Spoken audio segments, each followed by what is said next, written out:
Welcome to Single Moms Unfolded. Thanks for tuning in. I'm your host, Kelly Viera. This is a podcast for single moms created by a single mom to help single moms.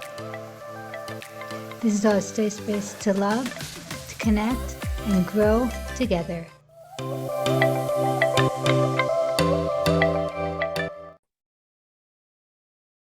Okay.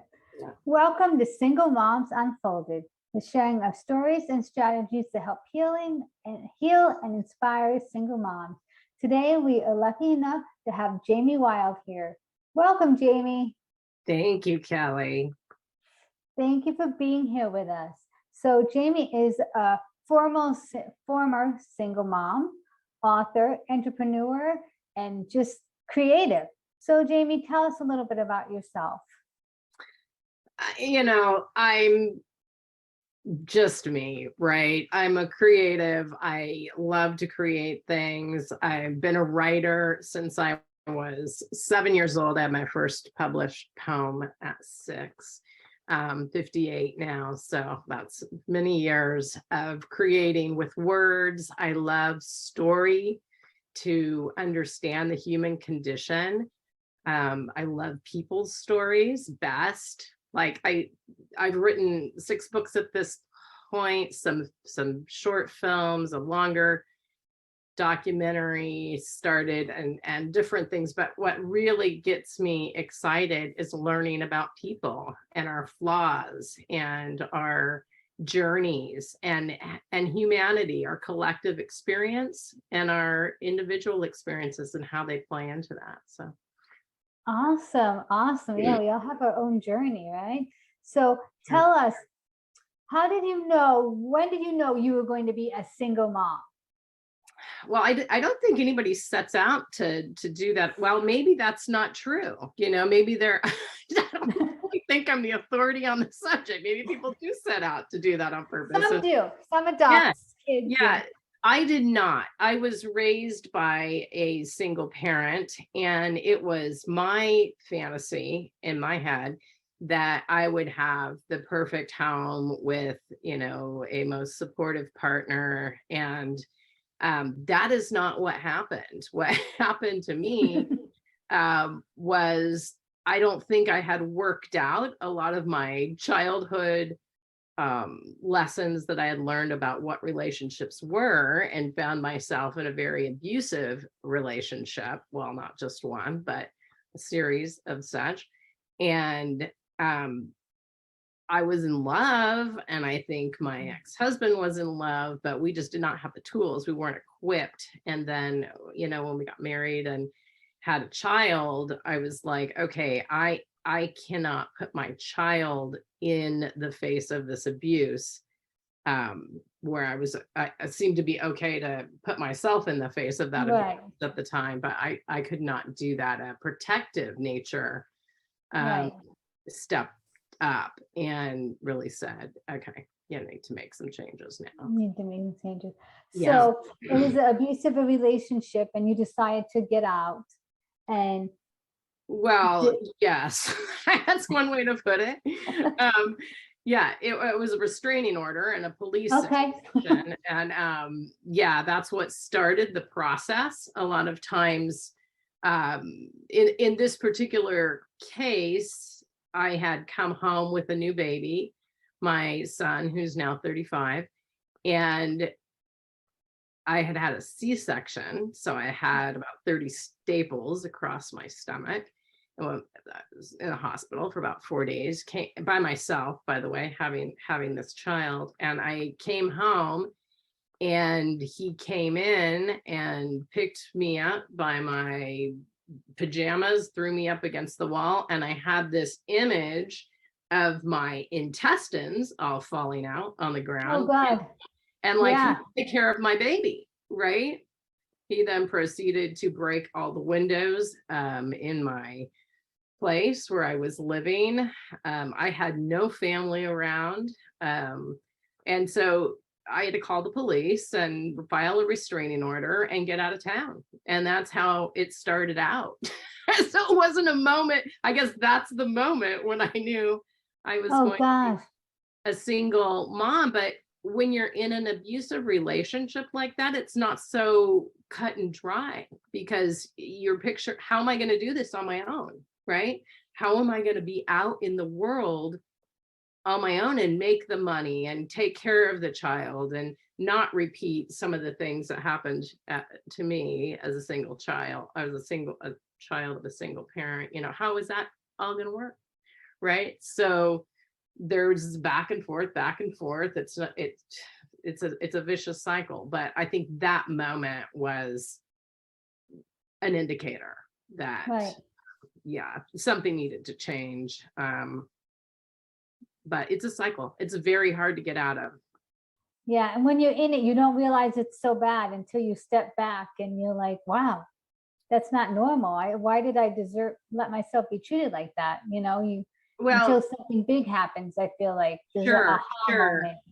Yeah. And like I said, I think when your child comes along and I was in my early 20s, I'm in my late 50s now. When I was in my early 20s, it was like, you don't have that much life experience under your belt, right? So you just don't know, how to navigate that, and that there are more subtle forms of abuse that are people who have sort of early childhood of chaos. They have a kind of a magnet, and if they haven't worked through those things, right? And how are you going to have worked through those things in your early 20s, or at least, nobody teaches. They're more subtle forms of abuse. That was an obvious form of abuse. Yeah, the windows. Physically throw me against the wall. That was not the first physical abuse that had happened. And that's not the last physical abuse that happened with that person, with a series of relationships. So, that was just. So you got out and you had to start all over from scratch by yourself. Yeah. Yeah. And I was in Los Angeles without any family. No family would come down to, I met my ex-husband at UCLA because I left a small town to go to UCLA. And I got locked in, like I couldn't leave. Like legally, once you are in an area and you have a child, you can't go back to another area. Right. So that was the issue. And nobody I knew was going to come down, that was related to me, is going to come down and help me in Los Angeles. They wouldn't even take me to college. So, right. They weren't going to come down. So what are some of the biggest struggles, like in the very beginning? What are some like the biggest struggles you had to deal with? The list, right?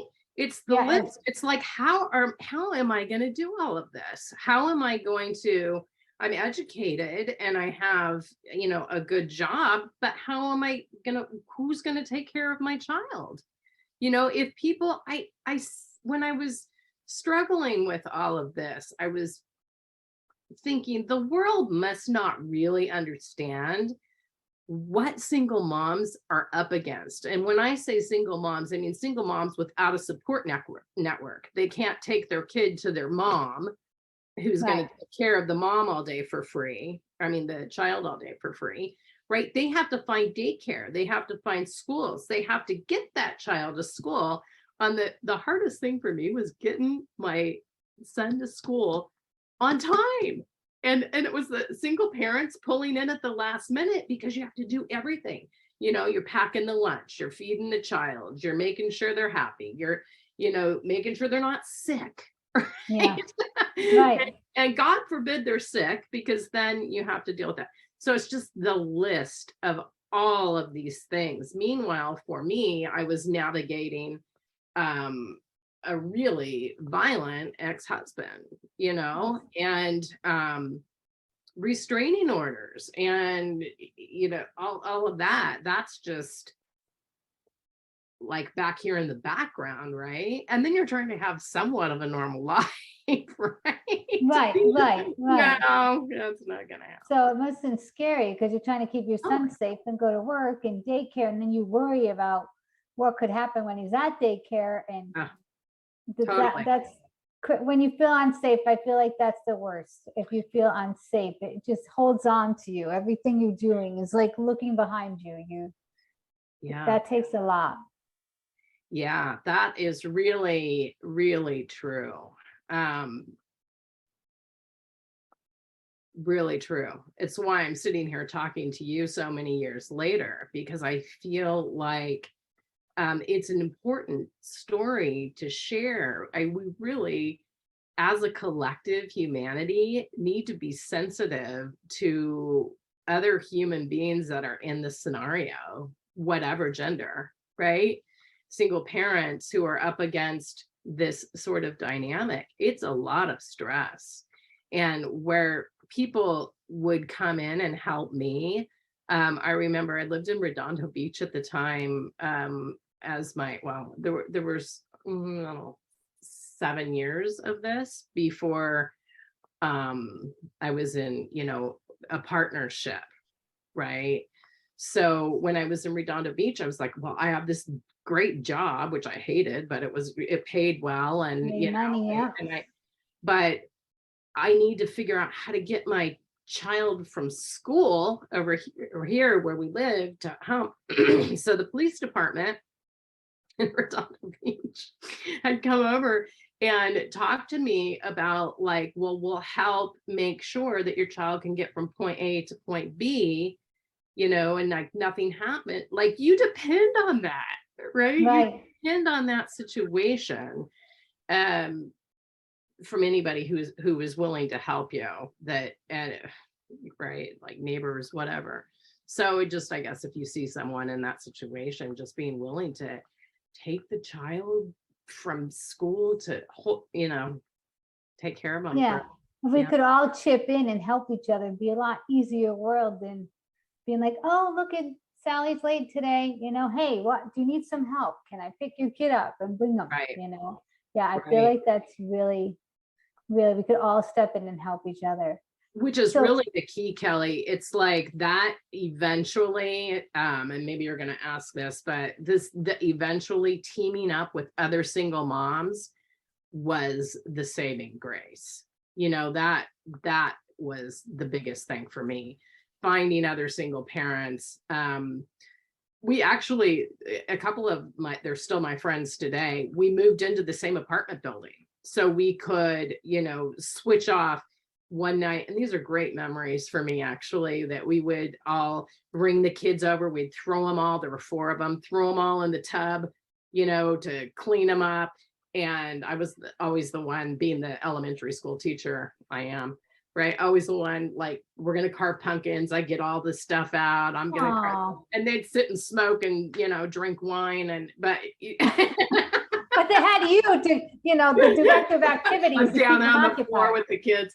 But it was really a sense of community, which was, a lot of people find this in their various institutions, right? Their churches, their, other places. But for us, it was really, we built that and we helped each other, emotionally, physically, with the actual needs, because nobody really understands, except for other single parents, how tough this is. They never, those two are still single parents to this day, of grown children. So wow. So that's good. Let's back up a second. That's one of the big things. When you become a single parent, you feel so alone, like nobody gets it.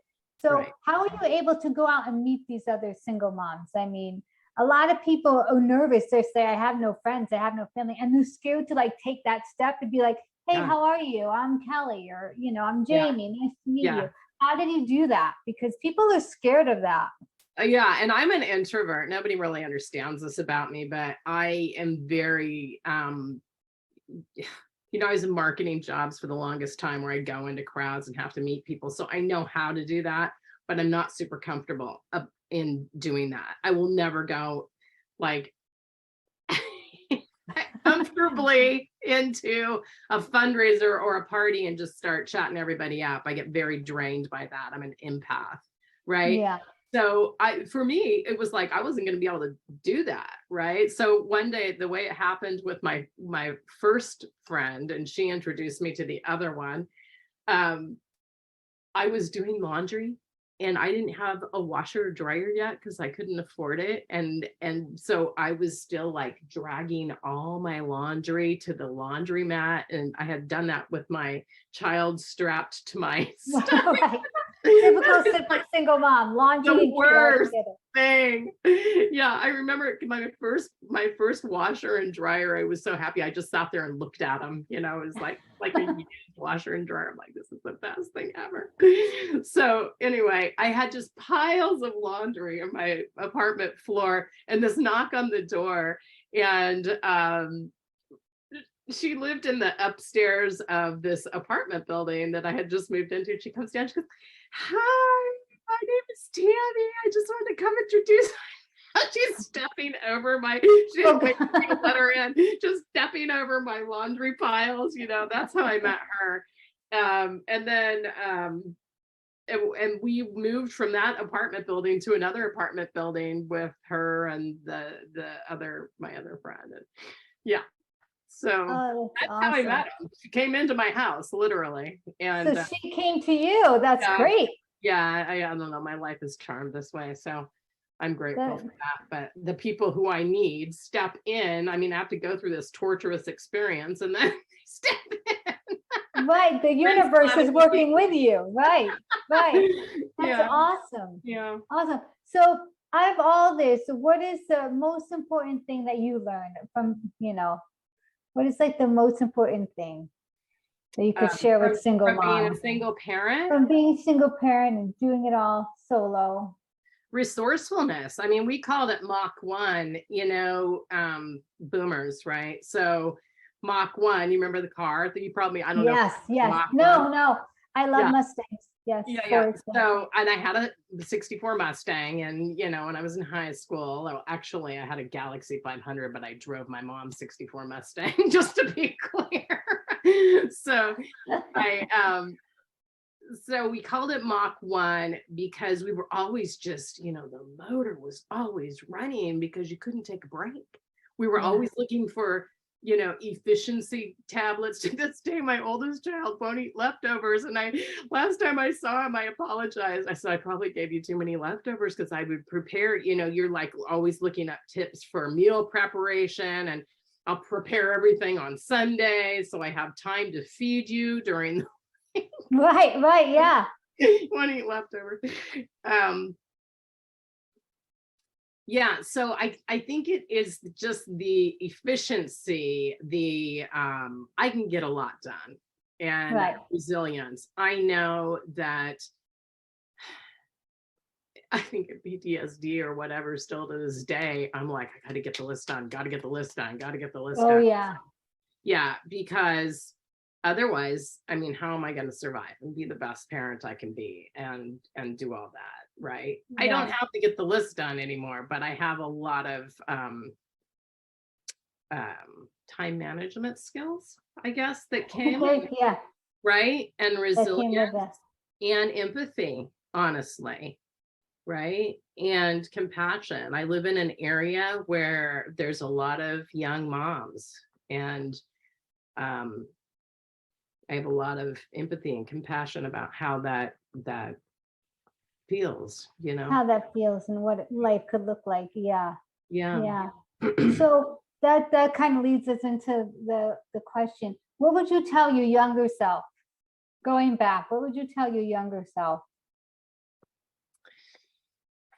Well, this is a metaphysical answer for me, because I feel like, one of the things I do, I have a lot of these side hustles that I'm interested in. And one of the things is I'm a past life, future life progression therapist.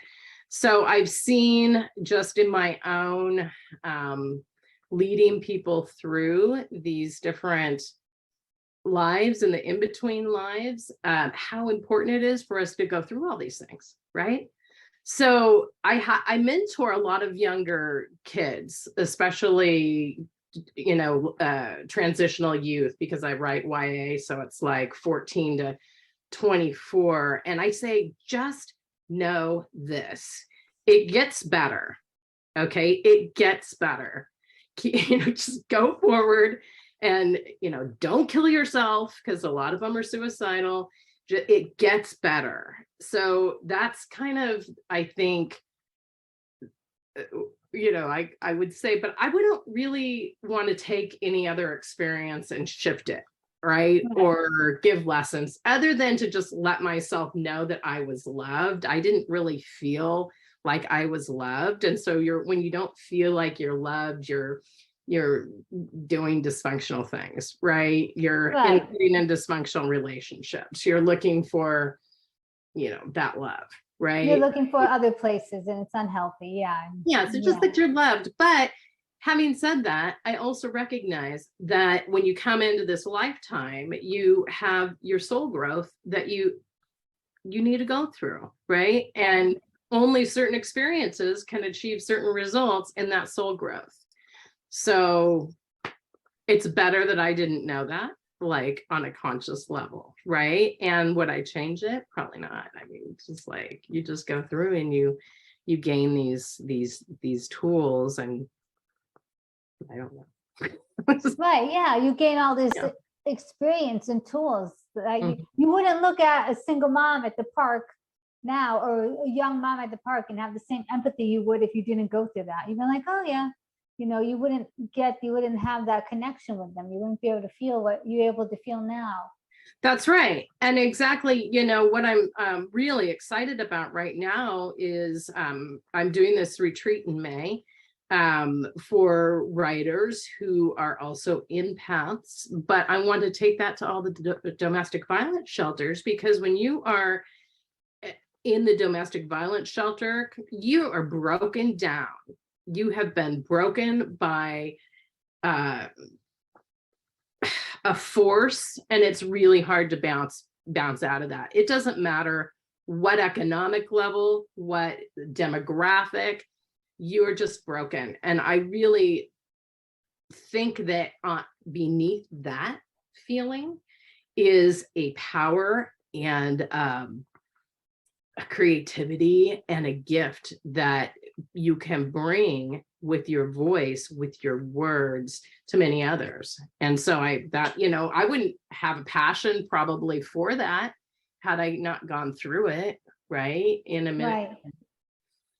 And I think writing's so powerful too. I know when I was healing, going through my mess, I would write all the time, and I would just journal and journal. And I have pages and pages, stuff I couldn't even read, but I had to get it all out. I just felt like, and then it's like, wow, and now I'm a single mom coach. I'm helping single moms. It's like my mess kind of became my message.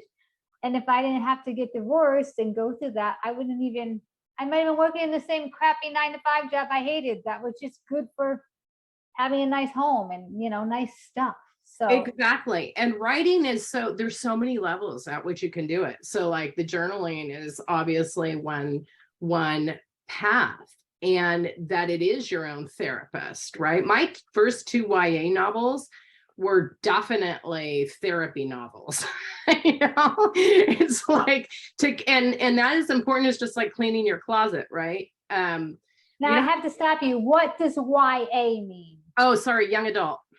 Okay, so young adult. It's a young adult genre. I'm a hybrid writer. So I write for children, I write for adults. I've written, hundreds of articles in magazines, newspapers, whatever, but also 6 books, 3 education readers for the children's market, and then 2 young adult novels. One on a first psychotic break, which is, called First Break. And the second on my serial killer babysitter. That's great. This was a real person. But when I was 14, growing up in a small town in 78, he terrorized the town. And so I built and tried to pick me up on the last day of his final kill. Oh my God. I'm intimately involved in that story. And in fact, it's so fascinating to me how the storylines, how my life and the storylines intertwine, right? And it was something I couldn't deal with for a long time.